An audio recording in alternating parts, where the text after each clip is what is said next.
தமிழ்நாடு அரசு பணியாளர் தேர்வாணைய உறுப்பினர்கள் நியமனத்தை ரத்து செய்ய வேண்டும் என்று தமிழக காங்கிரஸ் கட்சி தலைவர் EVKS இளங்கோவன் வலியுறுத்தியுள்ளார். சென்னை சத்தியமூர்த்தி பவனில் செய்தியாளர்களிடம் பேசிய அவர் 100 நாள் வேலைவாய்ப்பு உறுதி திட்டத்தை முடக்க பாஜக அரசு முயற்சி செய்து வருவதாக குற்றம் சாட்டினார். TNPSC உறுப்பினர்களாக அதிமுகவை சேர்ந்தவர்கள் நியமிக்கப்பட்டுள்ளதாக அவர் தெரிவித்தார். TNPSC உறுப்பினர்கள் நியமனத்தை உடனடியாக ரத்து செய்ய வேண்டும் என்று EVKS இளங்கோவன் வலியுறுத்தினார்.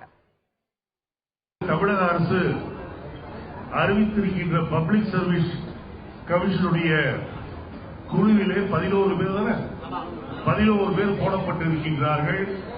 அந்த 11 பேரும் அனைத்து இந்திய அண்ணா திராவிட முன்னேற்ற கழகத்தை சார்ந்தவர்களாக இருப்பது மிகப்பெரிய ஒரு கொந்தளிப்பை ஏற்படுத்தி இருக்கின்றது. இந்த 11 பேரில் பெண்கள் ஒருவர் கூட இல்லை என்பதோ மிகப்பெரிய கவலைக்குரிய ஒரு விஷயமாகும்.